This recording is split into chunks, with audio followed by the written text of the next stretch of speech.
Hace muchos años ya, a finales de los años 80, yo estaba con mi padre trabajando en su taller, cuando de repente un coche llega rápidamente y aparca delante del taller. Recuerdo vívidamente, un Renault 12 blanco. Aquellos que tengáis cierta edad, ¿sabéis de qué coche estoy hablando? Y un hombre salió del coche y nos preguntó: disculpen, ¿han visto ustedes a mi hijo? No consigo encontrar a mi hijo. Tiene 18 años. El caso es que no se ha presentado a filas. Le han declarado, el ejército le ha declarado prófugo del servicio militar. Bien, ese día aprendí varias cosas en mi juventud. Aprendí que a ese joven seguro que le iba a caer una buena cuando su padre le encontrase.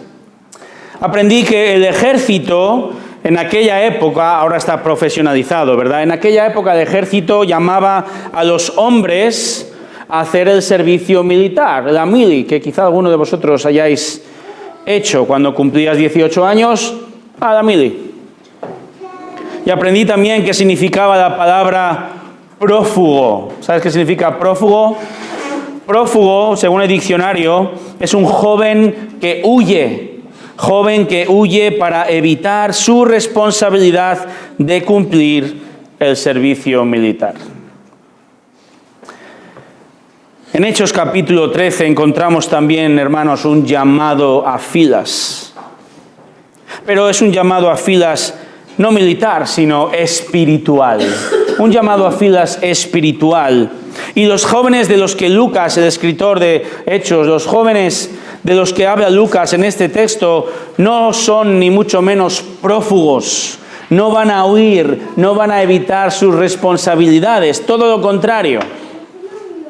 Ahora, permitidme explicar brevemente el contexto de estos 3 versículos.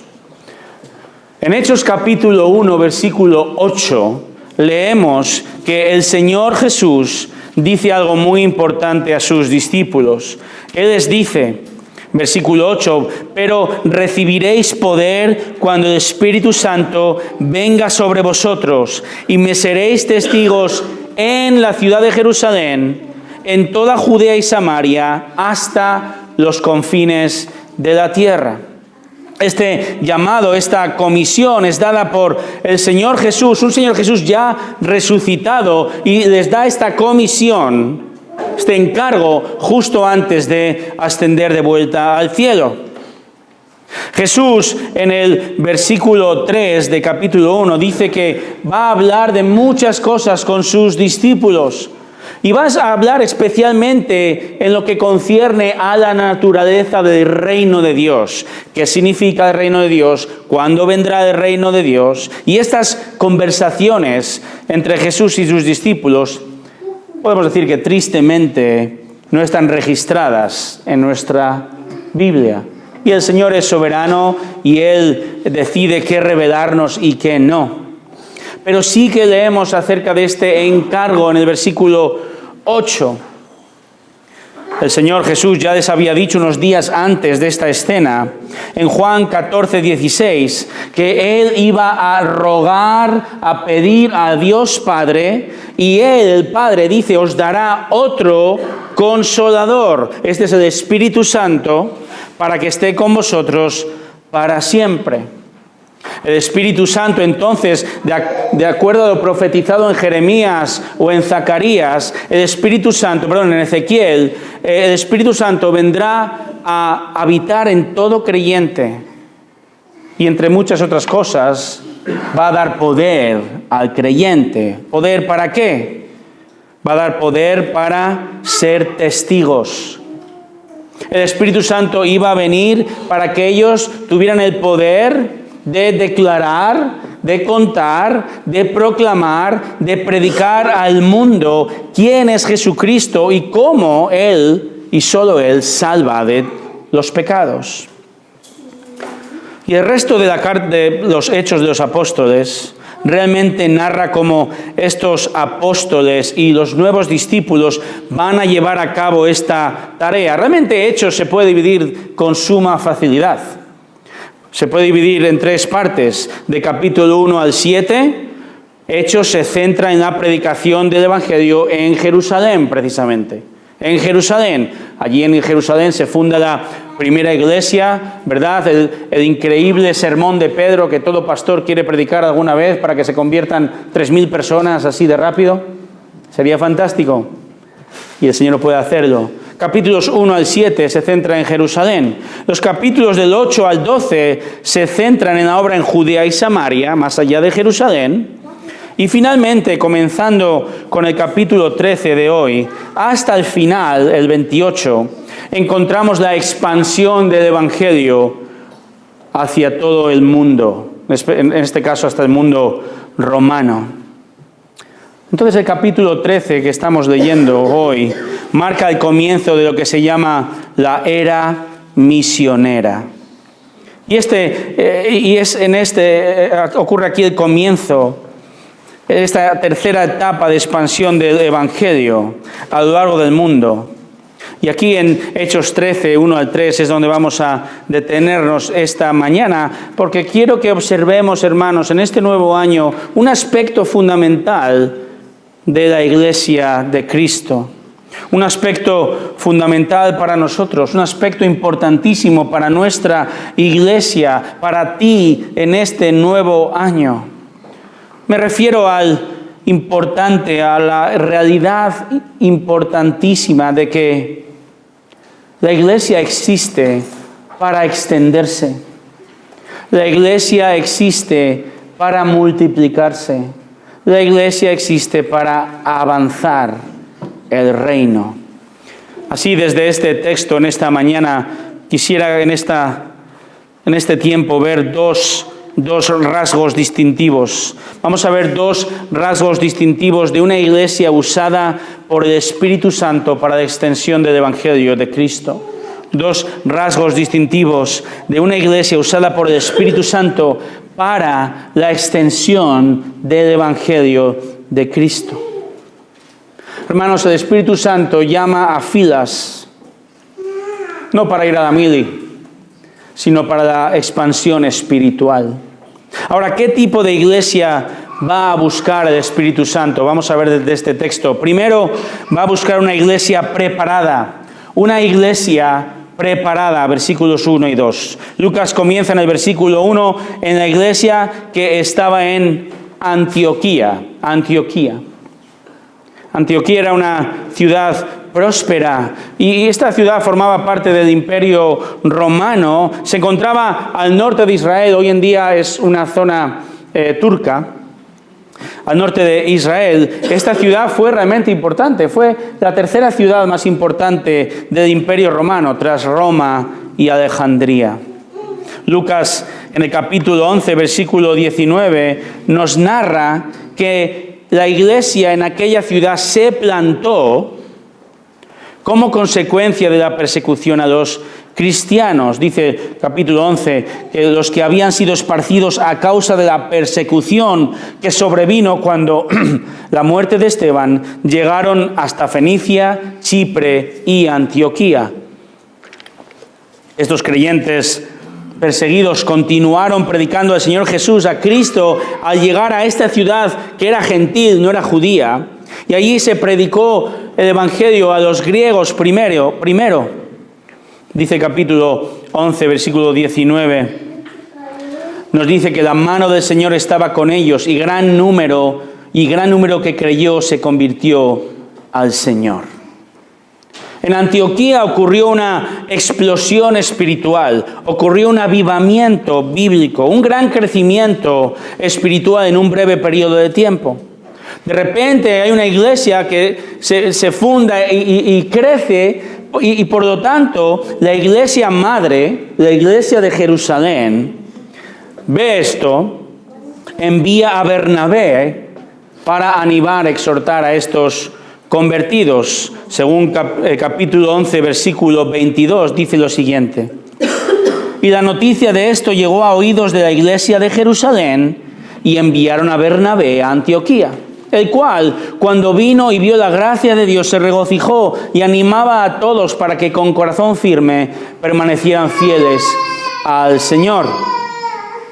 porque era un hombre bueno, Bernabé, y lleno del Espíritu Santo y de fe, y una gran multitud fue agregada al Señor.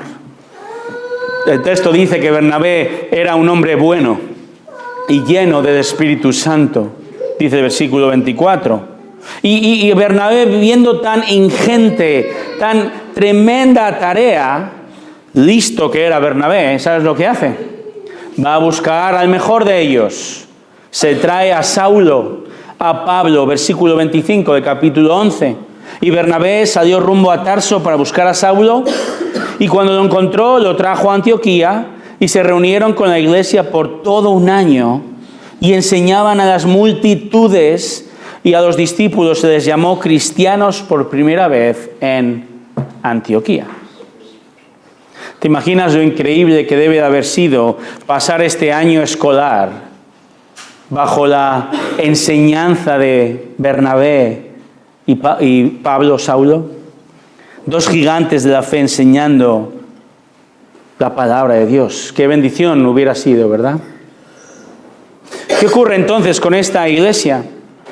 Vemos cómo el Señor trae crecimiento tanto numérico como espiritual durante este año. ¿Por qué? ¿Por qué el Señor está haciendo esto? Él en su providencia está permitiendo que esta iglesia dé un paso más. El Señor está preparando a esta iglesia para el siguiente paso misionero, para llevar el Evangelio hasta los confines de la tierra, siguiendo el mandato de Cristo en Hechos capítulo 1, versículo 8. Pero también recordáis que dijo el Señor en Mateo 28, versículo 19, id pues y haced discípulos de Israel. No, de todas las naciones. Y así, hermanos, ya de vuelta al capítulo 13, nos encontramos con una iglesia en Antioquía recogiendo el fruto espiritual. Y una iglesia con muchos dones y talentos dados por el Espíritu Santo. Leamos el versículo 1 de nuevo. Fíjate lo que dice: en la iglesia que estaba en Antioquía había profetas y maestros. Bernabé, Simón llamado Níger, Lucio de Cirene, Manaén, que se había criado con Herodes el tetrarca, y Saulo. Fíjate, Lucas, fíjate bien, no dice simplemente, allí se congregaban estos hombres.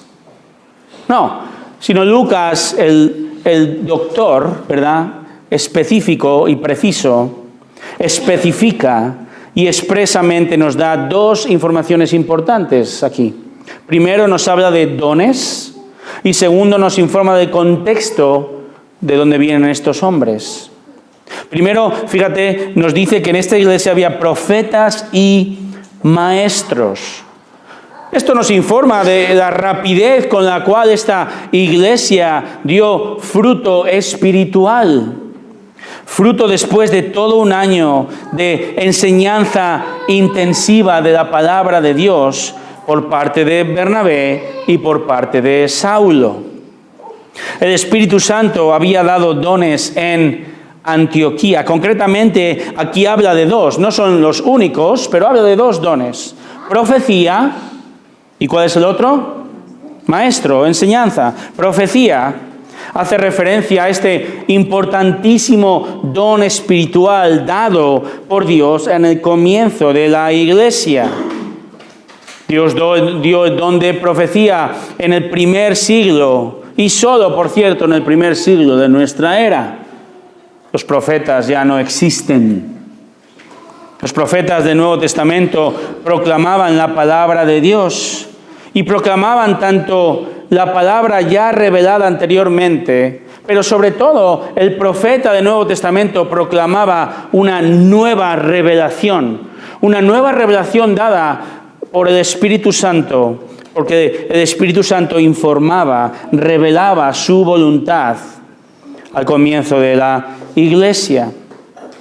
Por tanto, estos hombres específicamente eran transmisores de la revelación de Dios, muy parecido al profeta del Antiguo Testamento, ¿verdad? Dios se revelaba a ellos y ellos revelaban la voluntad de Dios, en este caso a la iglesia, para que la iglesia obedeciese. Recordad, hermanos, El Nuevo Testamento aún no ha comenzado a escribirse en este momento de Hechos 13. Aún quedan años. El Nuevo Testamento está por empezar, pero el Espíritu Santo ya está obrando, ya está informando, ya está revelando su voluntad en este increíble momento de la historia. No, hermano, el libro de Hechos de los Apóstoles muy a menudo se llama los Hechos del Espíritu, con razón. Y luego ahora veremos, de hecho, cómo el Espíritu Santo va a revelar su voluntad en el texto, ¿verdad? Pero dice que también estos hombres eran maestros. Y el énfasis de este don, aún vigente hoy en día, reside en la edificación de la iglesia desde la palabra ya revelada. El maestro en aquel momento y el maestro hoy en día específicamente se encarga de estudiar las Escrituras y comunicarlas, hacerlas entender a los creyentes. La palabra ya revelada. Ahora, ¿cuál es el fin de tanto el don de profecía aquí como el don de enseñanza o de maestros? El fin es edificar a la congregación. Edificar a la congregación. Preparar a la congregación para llamarlos a filas, para la obra del ministerio, tanto en el servicio dentro de la iglesia como más allá. El Espíritu Santo da dones para la edificación de su iglesia. Y la iglesia se prepara y la iglesia crece constantemente para poder llevar a cabo esta tarea. Si tú eres creyente, Dios te ha otorgado un don espiritual, sin duda. Te ha otorgado un don espiritual, sea de enseñanza, sea de servicio, los dos generales, ¿verdad? De 1 de Pedro 4. Misericordia, o generosidad, o evangelismo, o exhortación, o gobernar, administrar, etcétera, etcétera. Tu don espiritual es dado en un momento determinado. Dios te regala un don, una capacidad extraordinaria en el momento de tu conversión. Y lo hace para que lleves a cabo una tarea determinada. No para que te lo quedes para ti mismo, ¿verdad? Sino para que lleves a cabo una tarea determinada. ¿Qué tarea? La edificación del cuerpo para la extensión del Evangelio. Él lo hace en un contexto determinado en tu iglesia local. Voy a repetir todo esto. Dios te da un don espiritual dado en un momento determinado, que es tu conversión, para una tarea determinada, que es la edificación del cuerpo, y en un contexto determinado, que es en tu iglesia local. Y quiero repetirlo, porque hay demasiada confusión con este tema, ¿verdad? Hay tanta ignorancia con este tema, hay tanta desobediencia con el tema de los dones espirituales. Y no es el tema que nos ocupa en este instante, pero tristemente los dones espirituales se han convertido en un poco lo que es el fútbol hoy en día. ¿A qué me refiero? Escoge el deporte que quieras. Pero en el caso del fútbol, ¿verdad? Deporte nacional, todo el mundo habla, todo el mundo opina, todos somos mejores entrenadores que el entrenador de nuestro equipo, ¿verdad? Y muy pocos juegan al fútbol, no han jugado al fútbol realmente. En este caso, en el caso de los dones, se habla, se debate, se pelea, se crean enemigos, se dividen iglesias, la gente se va de un lugar a otro. Y muchas de estas personas ni siquiera sirven en su iglesia. Mientras se evade el punto central. El Señor te ha dado un don espiritual para que tú sirvas en tu iglesia local con esta capacidad o capacidades que Dios te ha dado, para que edifiques a tus hermanos, no para que edifiques al de fuera, no para que sirvas primeramente en un ministerio ajeno a la iglesia local, en un ministerio llamado paraeclesial. Los ministerios paraeclesiales tienen su lugar, pero el Señor nos llama a servir en nuestras iglesias. Aún el evangelismo, si tienes el don de evangelismo, que es ciertamente enfocado en el no creyente. Ha de estar, el don de evangelismo ha de estar bajo el amparo, bajo la supervisión de tu iglesia local. Dice 1 Corintios capítulo 14, versículo 12, así también vosotros, Pablo dice, puesto que anheláis dones espirituales, escucha bien, procurad abundar en ellos para la edificación de la iglesia. No para que te los quedes para ti en tu cuarto. Hermano, hermana, si no estás sirviendo en tu iglesia, estás pecando contra el Dios que te ha dado el don. Así que qué mejor resolución de año nuevo que tomar la decisión de servir a Cristo y su iglesia. Si eres miembro de la iglesia y no sirves, debes servir. El Espíritu Santo te llama a filas para que sirvas. Y si no eres miembro, debes hacerte miembro de esta iglesia para servir activamente. Acabo de anunciar, el domingo comenzaremos Fundamentos de la Fe.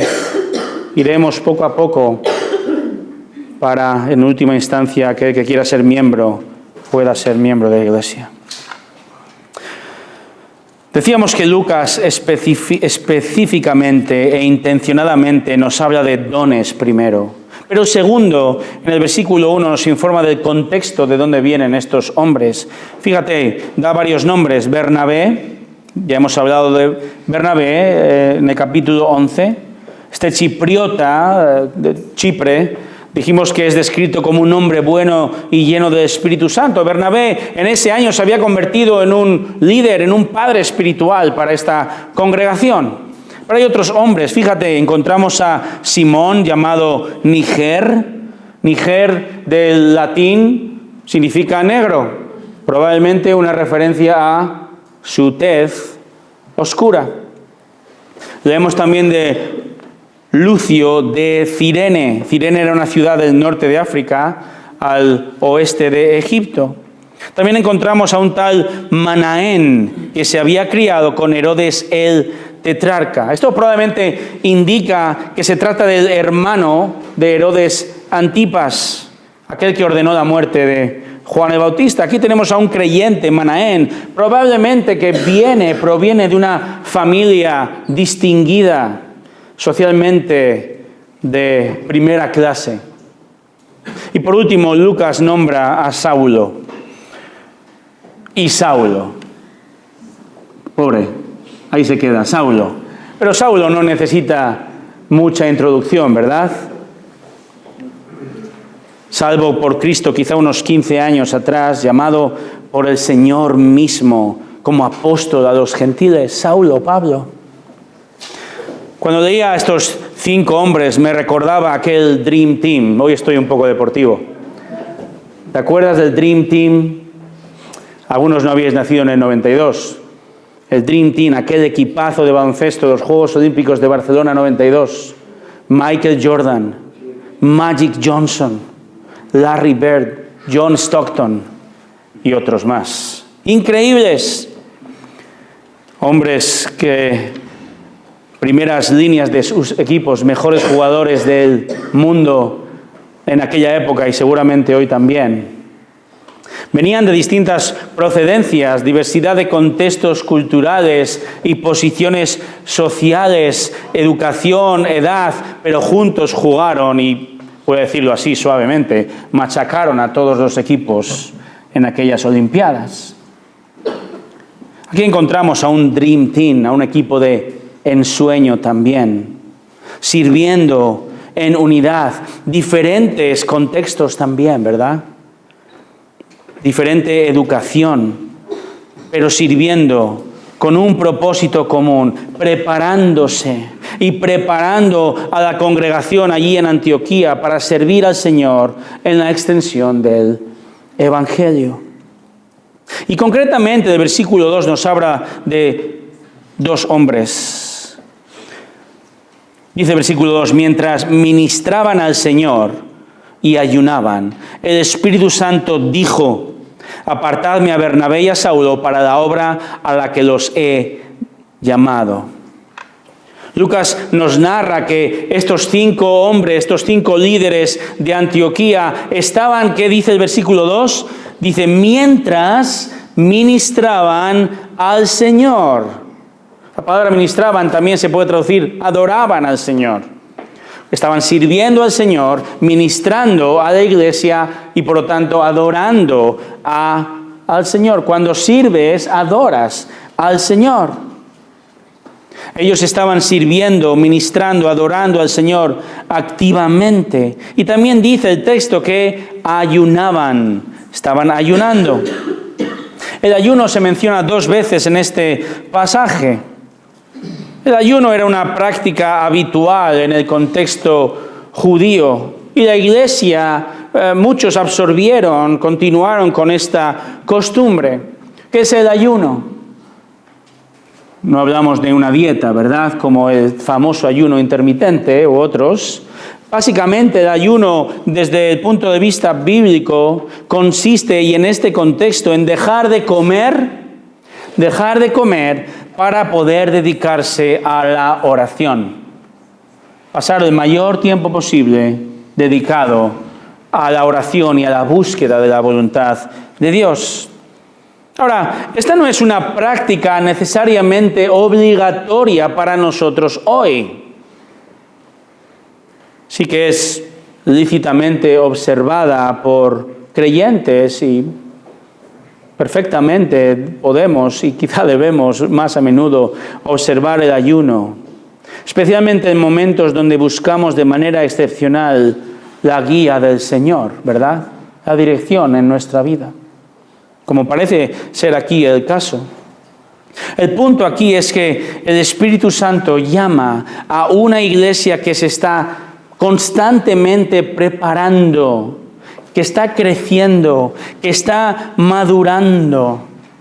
Hermanos, una iglesia que no crece no va a ser una iglesia usada por el Espíritu Santo. Una iglesia que no crece no será usada por el Espíritu Santo. Así, dentro de esta iglesia en Antioquía que está creciendo, ahora encontramos a 2 hombres que están sirviendo activamente con sus dones. Dice el texto ahora que, fíjate, el Espíritu Santo, versículo 2, dijo: apartadme a Bernabé y a Saulo para la obra a la que los he llamado. El Espíritu Santo no es una fuerza etérea. El Espíritu Santo es una persona, tercera persona de la Trinidad, Dios mismo, muy activo en esta carta, tan activo, tan fundamental, ¿verdad? En este momento de la historia, en el comienzo de la iglesia. Dios Espíritu Santo habla, dice el texto, dijo: apartadme a Bernabé y a Saulo para la obra a la que los he llamado. De entre toda la congregación y de entre esos 5 líderes, el Espíritu Santo ahora expresa su voluntad y ordena separar 2 hombres específicamente: Bernabé y Saulo. El Espíritu Santo ha seleccionado a sus 2 capitanes del equipo, ¿verdad? ¿Para qué? ¿Cuál es esta tarea? El Espíritu Santo dice en el versículo 2 final: para la obra a la que los he llamado. Permitidme, por favor, estirar la analogía baloncestística. Bernabé y Saulo no van a jugar en casa. Es mucho mejor jugar en casa, ¿verdad? En este caso, ellos van a salir, van a ir fuera, van a ser embajadores del equipo en otros lugares.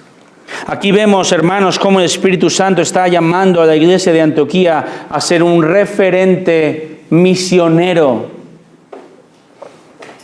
Y esta iglesia va a dejar ir a 2 de sus mejores hombres. Iglesia, es Dios, es el Espíritu Santo quien llama a Filas. Es Él quien llama al servicio. El llamado al servicio no es nuestra decisión, procede de Dios, no de los hombres. La iglesia, vemos aquí, no seleccionó a Bernabé y a Saulo. Dios, Espíritu Santo, lo hizo. El Espíritu Santo es soberano sobre una iglesia que se está preparando. Es Dios, Espíritu Santo, quien escogió de esta iglesia preparada a 2 hombres muy preparados que iban a llevar a cabo la especial tarea de proclamar las buenas nuevas más allá. Esto es lo que vemos aquí, hermanos. El Espíritu Santo trabaja en la iglesia, el Espíritu Santo da dones a la iglesia, trae crecimiento a la iglesia local. ¿Cómo trae crecimiento primero? ¿Cómo creces? No hay otra manera de crecer si no es estando expuesto a la palabra de Dios. No hay otra manera. El Espíritu Santo trae crecimiento por medio de la enseñanza de su palabra. No hay otro método. Y es por medio de la enseñanza fiel de la palabra, por líderes cualificados, que Dios prepara a la iglesia.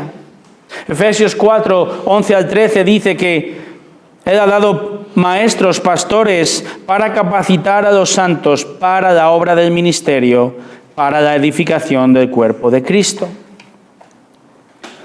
En este contexto específico de Hechos, esta obra del ministerio implicó para estos 2 hombres salir de esta iglesia.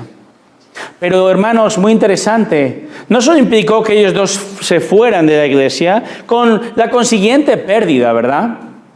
2 líderes que salían de la iglesia. Porque esto también implicó que la iglesia debía obedecer y dejarlos ir. Y eso requiere madurez, eso requiere preparación. Hay que estar preparado para irse, amén. Pero, querida iglesia, también hay que estar preparado para quedarse. Preparado para continuar con tu ministerio local. Preparados para apoyar el ministerio de los que son enviados. Por tanto, ¿somos nosotros una iglesia preparada para que el Espíritu Santo nos utilice en esta ciudad y más allá, de acuerdo a su soberana voluntad? ¿Piensas que estás preparado?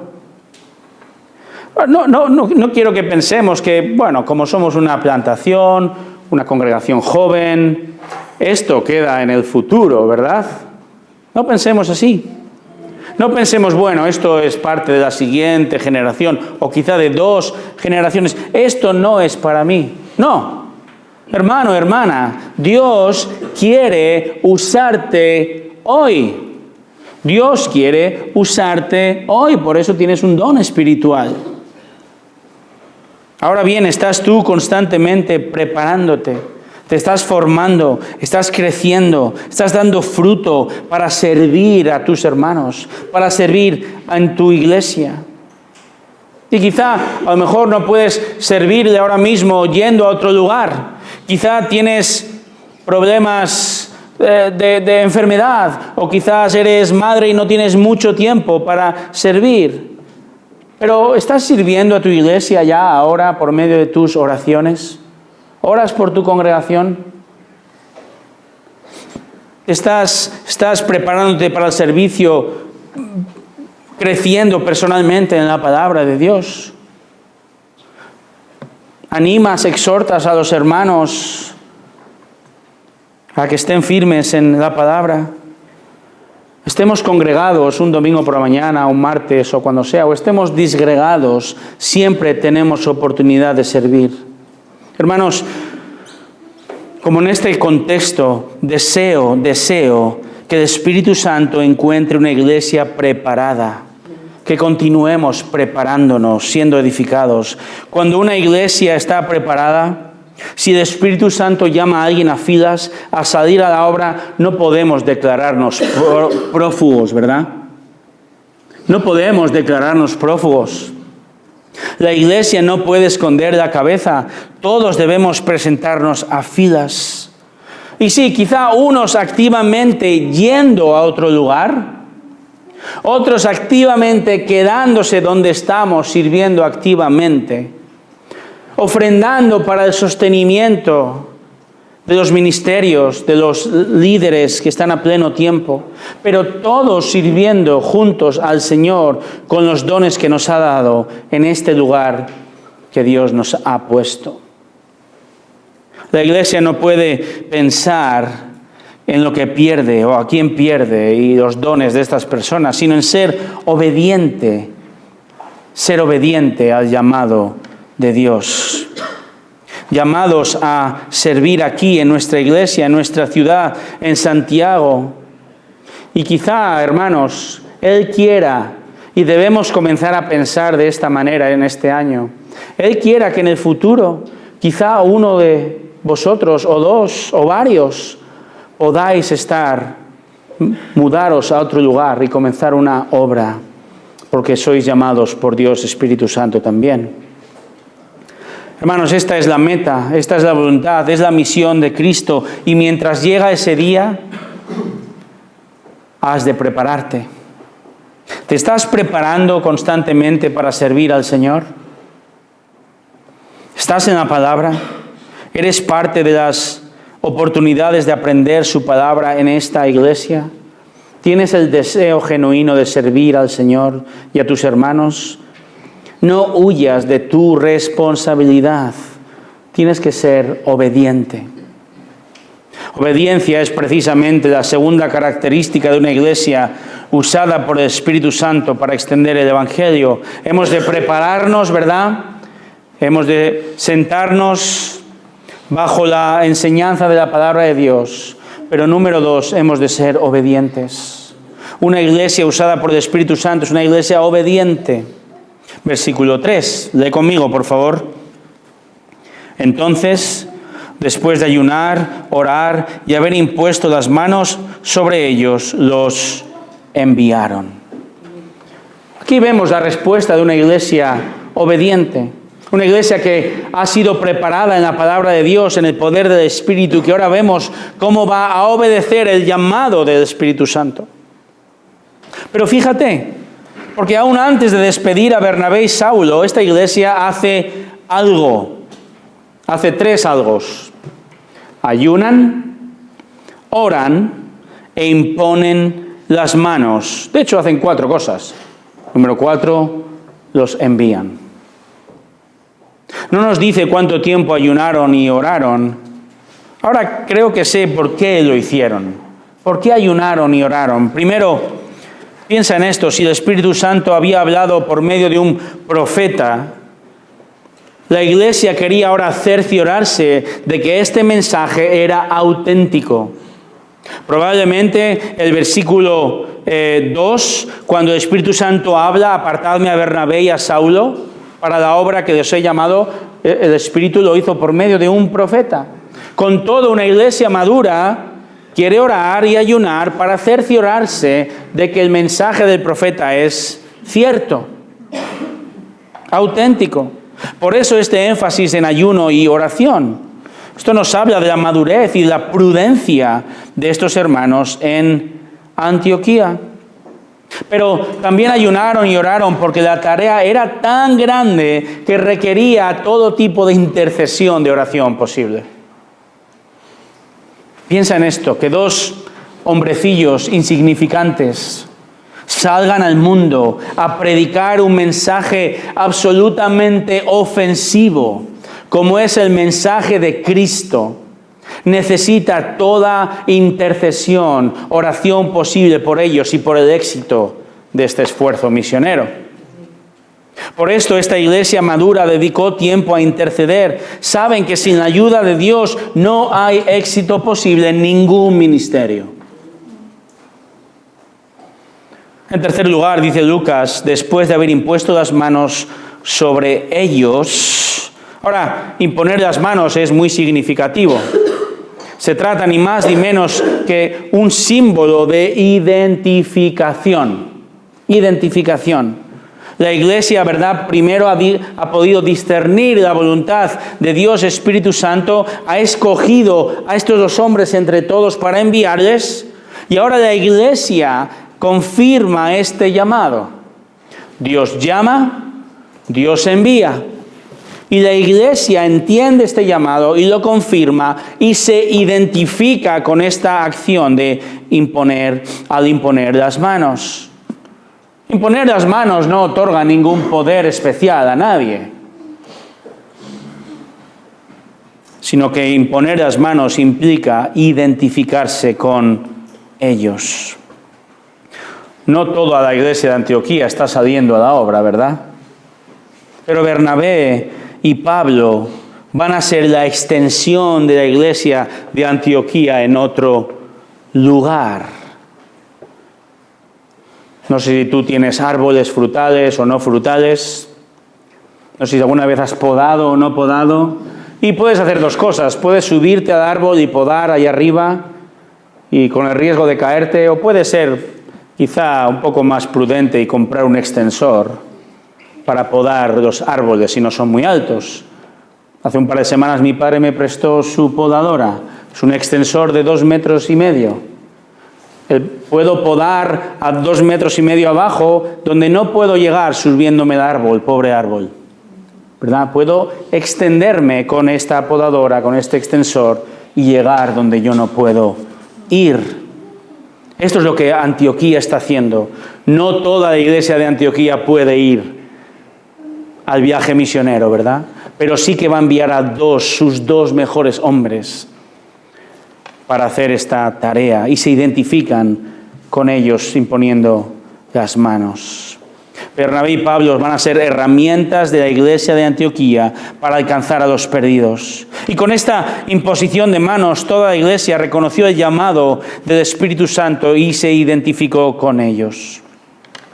Finalmente, hay una cuarta acción. Dice el texto que los enviaron.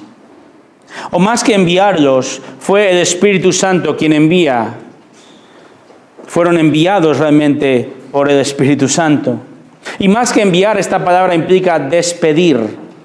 Esta palabra se utilizaba para expresar el soltar algo, dejar algo a alguien ir. Podemos decir que la iglesia los dejó ir. Recuerdo cómo a mis hijos en varias ocasiones estábamos en una zona donde había un arroyo ancho y enseguida iban corriendo a hacer barquitos de palos o hojas y ponerlos en el arroyo y hacer tremendas carreras, ¿verdad?, con estos barquitos. De hecho, mis hijos pequeños siguen haciéndolo delante del arroyo que hay en mi casa. Dejan, en este caso no son, palos también, o hojas o botellas, y las dejan ir. La iglesia dejó ir a Bernabé y Pablo a la corriente de la voluntad y la gracia de Dios. La iglesia los encomendó la gracia de Dios, los confiaron a Dios, como dice el 14:26, a esta tarea. En este caso, una tarea que duraría 3 años. Solo una iglesia preparada, hermanos, puede obedecer. Y me refiero a obedecer con las razones correctas y las motivaciones adecuadas. Y obedecer conociendo bien qué se espera del que se envía. La iglesia no puede enviar a cualquiera. No cualquiera puede servir tampoco. El primero que entra por la puerta, ¿verdad? Por eso, en este caso específico de esta iglesia, hay un proceso para poder servir. Antioquía sabía que Bernabé y Pablo no se iban de crucero por el Mediterráneo. Lo sabía porque el carácter de estos hombres había sido probado en medio de una congregación madura, preparada. Antioquía tenía la certeza de que todo lo que ellos hicieran y dijeran, de que el mensaje que ellos iban a predicar era el mismo mensaje que esa iglesia ya predicaba y vivía, pero lo iban a hacer en otro lugar. Antioquía estaba preparada, Antioquía estaba dispuesta a pagar el precio y soltar a estos hombres, a sus hombres, a los suyos, gente de su casa, a los mejores entre ellos. Iba a dejarlos ir. Esta iglesia obedeció el mandato del Espíritu Santo de crecer en la palabra de Dios, así entonces tomar decisiones maduras y enviarles a la obra que va a ser conocida como el primer viaje misionero. No sé qué ocurrió con aquel joven que había sido declarado prófugo y que su padre lo estaba buscando hace muchos, muchos años. Quizás siga en el calabozo hasta hoy, no lo creo. Pero piensa en esto. Piensa ahora, por favor, ¿y yo qué? ¿Cuál es mi responsabilidad en esta iglesia? ¿Voy a huir yo también de mi responsabilidad? ¿Voy a ausentarme cuando el Señor me llama a la tarea que sea? Quizá la misión en el futuro. Amén. Amén. Muchos años de mi vida jamás pensé que iba a convertirme en misionero a otro lugar. Puede ser limpiando baños. Aquí en el hotel no hace falta. Esperemos que este año comencemos haciendo este ministerio, ¿verdad? Implicará que tenemos un local. Puede ser hospedando a hermanos, invitándoles a comer, a tomar un café. Puede ser haciendo tus deberes del curso de estudio de Romanos o de Colosenses o la clase de padres. Puede ser enseñando en la escuela dominical. Puede ser evangelizando. ¿Qué estás haciendo? Se le atribuye al famoso pintor Pablo Picasso esta frase: que la inspiración me encuentre trabajando. No voy a hacer un análisis teológico de una frase que no lo es, teológica, pero lo cierto es que el Espíritu Santo llamó a una iglesia a Antioquía y a 2 hombres entre 5 que ya estaban ministrando, trabajando, preparándose para la obra encomendada. Y este texto, hermanos, nos muestra claramente que el Espíritu Santo que la voluntad de Dios es usar a iglesias preparadas y obedientes. Porque puedes estar preparado y no ser obediente. Y simplemente, como muchos sabéis, recordaros, no porque seamos el mejor ejemplo, sino porque es el más cercano que tengo. Mi familia y yo nos mudamos aquí a Santiago de Compostela hace poco más de 3 años. Y este proceso fue un proceso de años sirviendo, sometiéndonos al liderazgo de la iglesia. Y el punto es este. Nosotros nos fuimos, ¿sabéis qué? Fuimos la primera familia enviada de esta iglesia. Una iglesia de generaciones de antigüedad. Primera familia enviada por esta iglesia. Y no lo digo por criticar a mi propia congregación allá en León. Lejos de mí criticar a la iglesia en la que crecí. Una iglesia que hoy en día es un gran ejemplo para muchos. Pero sí que muestra una realidad. Muestra este énfasis en preparación y obediencia que la palabra nos muestra. Y quizá este no fue el énfasis las primeras décadas de vida de la congregación allá. Pero sí que ocurrió algo. Después de estar expuesta a la enseñanza de la palabra de manera continua, sistemática, la iglesia creció en madurez y pronto comenzamos a orar que el Señor enviara a alguien. Y yo todavía ni siquiera estaba pensando en mí mismo. Llegó el punto entonces cuando la iglesia entendió el llamado a filas y nosotros entendimos el llamado a filas y fuimos enviados a Santiago de Compostela. Otros se están preparando allí también para ser enviados. Y nosotros llevamos 3 años de vida escasos, ¿verdad? Pero hemos de tener esta mentalidad.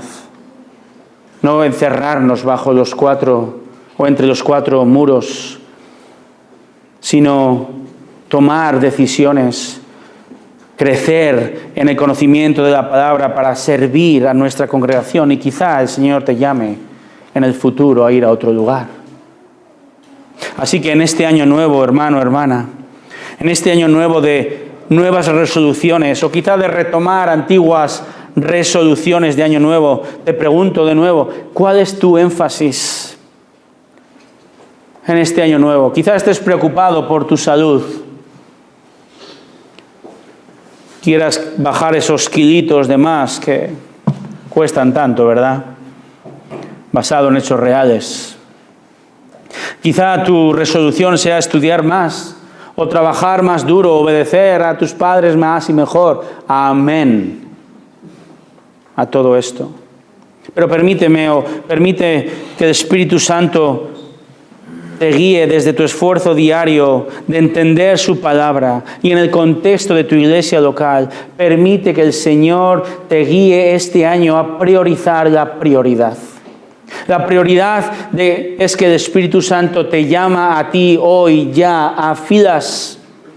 ¿Quieres ser entonces usado por el Espíritu Santo? ¿Estás preparado? ¿Quieres obedecer? Nos estamos preparando concienzudamente en la palabra. Sea donde el Señor te ponga a servir. ¿Está tu corazón siendo instruido en la palabra de Dios? ¿Estamos dispuestos a obedecer su llamado a servirle en este año? Espero que sí. Quizá no sea de nuevo salir de Santiago a otros países, o al menos de momento. Quizá sí. Cuando el Señor quiera y Él llame, ¿verdad? Pero todo comienza con un llamado fiel en tu iglesia local. No profugues. Me he inventado un verbo. No profugues. No resistas. No eludas tu responsabilidad este año. De aquella en la mili había quien se declaraba objetor de conciencia también, ¿verdad? Para no acudir al servicio militar. No te declares objetor de conciencia, sino que el Espíritu Santo mueva tu conciencia a servirle y estemos dispuestos a pagar el precio. Pero también permíteme brevemente decirte algo. Si tú no crees en Jesucristo como tu Salvador, tu llamado por el Espíritu Santo no es el de servir. Tu llamado es el de creer. Tu llamado es el de arrepentirte. Así que permíteme que en este primer culto del año te recuerde el Evangelio de Jesucristo. El Evangelio que Dios Espíritu Santo utiliza para traer salvación. El Evangelio dice que este hombre que vivió hace 2000 años, que su nombre es Jesús, nació de una virgen llamada María y nació en una pequeña población llamada Belén.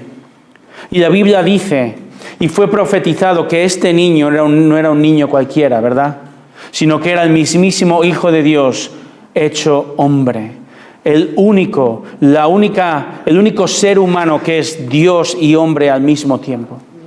Y la Biblia dice que este bebé nació y creció como tú y como yo, pero sin pecado. Y al ser sin pecado, este hombre no merecía la muerte. Y al vivir sin pecado, ni un solo pecado, es el único ser humano en la historia que no merece la muerte y el infierno. Pero es precisamente este hombre quien por iniciativa propia, porque es Dios mismo, por amor a ti y obediencia a Dios Padre, fue crucificado, fue escupido, fue insultado, fue humillado en aquella cruz. Y Él fue a aquella cruz obedeciendo a su Padre y sufriendo toda la ira que tú y yo merecemos en el infierno. Y la Biblia dice, como estamos viendo en Juan, que Él dio su vida por amor a ti. Porque tú y yo deberíamos ser crucificados allí. Porque tú y yo merecemos el infierno eterno. Y Él lo sufrió por amor a ti. Y la Biblia dice que hoy es el día en que tú debes obedecer el llamado de Dios, de creer en Él y arrepentirte de tus pecados. Porque si no crees en Jesucristo como tu único Salvador, si no crees que Él murió en la cruz por tus pecados, vas a recibir justamente el infierno eterno. Pero Dios todavía hoy, este día de enero de 2025, te está en este instante dando una oportunidad. Quizás sea la última oportunidad y te llama a que creas en este instante y caigas arrepentido y pidas perdón a Dios por tu pecado que te condena. Y si tú haces esto, si tú crees en Cristo y te arrepientes de tu pecado, Él dice que el que viene a mí no le echo fuera. Él te da la oportunidad de arrepentirte y creer en Él hoy. No desaproveches esta oportunidad, no esperes a mañana, no pienses que hay mañana. Esta es tu oportunidad. Cree en el Señor Jesucristo. Arrepiéntete de tu pecado. Y serás hijo de Dios, salvo por Cristo.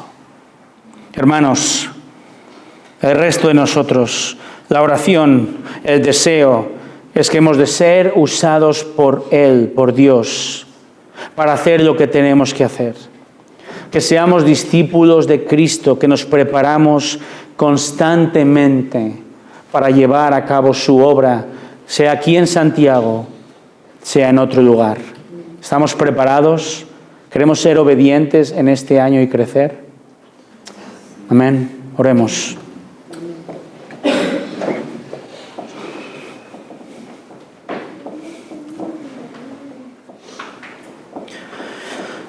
Padre, tú nos has llamado primero a la salvación. Tu Espíritu Santo abrió nuestros ojos, nos dio el regalo del nuevo nacimiento cuando escuchamos el Evangelio alguna vez en nuestra vida. Quizá fue un momento espectacular y tenemos un día, una hora, un instante donde entendimos y somos conscientes de ese cambio. Quizá para otros ha sido un proceso. Pero Señor, te damos las gracias por tu paciencia, por tu misericordia y tu gracia constante en nuestras vidas, por ayudarnos a entender el Evangelio, que sin tu obra, sin darnos vida al corazón, nunca jamás pudiéramos entender el Evangelio. Aun si viéramos a mismísimo Jesucristo, si Él estuviera predicando aquí, si tú no abrieras nuestros ojos, nadie creería. Por eso te damos gracias, Señor, por el regalo de la salvación. Te damos gracias también por el regalo del servicio. Señor, tú nos has dado dones. Queremos ser una iglesia que pone los dones en acción. Señor, quiero ser un pastor que es sabio a la hora de utilizar los dones de la congregación también. Te pido, Señor, que me des sabiduría con esto también. Que podamos ser una congregación que crece en madurez y en servicio a ti. Oh Señor, danos más y más posibilidades de servir unos a los otros para la extensión del Evangelio. Y quizá, Señor, no es ninguna locura y no quisiera yo que pasaran generaciones como me ocurrió a mí, sino que en el momento en que tú lo decidas, alguien incluso pueda salir de Santiago, ir a plantar a otro lugar. Hay tanta necesidad, la mies es mucha, los obreros son pocos. Y mientras llega ese momento, Señor, te pido que seamos una congregación que sirve, que servimos los unos a los otros. Estamos dispuestos a servirnos con humildad, sea lo que sea. Desde limpiar baños a limpiar zapatos, a predicar, a pasar la ofrenda o a tocar un instrumento y muchas otras cosas más. Señor, pero que seamos testigos fieles. Todos juntos, tú nos llamas a proclamar esta verdad. No tenemos que ser apartados de manera especial para proclamar el Evangelio de Cristo a nuestros vecinos, familia, compañeros de trabajo y ciudad. Queremos ser una iglesia que proclama la verdad. Queremos ser una iglesia que predica la verdad. Y te pido, Señor, de nuevo que en el poder de tu Espíritu Santo traigas salvación en esta mañana, en este año, a esta congregación. A personas que están reuniéndose aquí constantemente, o quizá vengan por primera vez. Oh Señor, otórgales el mayor regalo, mucho mejor que cualquier regalo en cualquier pino, el regalo de la salvación. Te rogamos esto, Señor. Ayúdanos, Señor, a ser una iglesia que crece en sabiduría y que está dispuesta a obedecerte. Y te lo pedimos en el nombre de Jesús. Amén.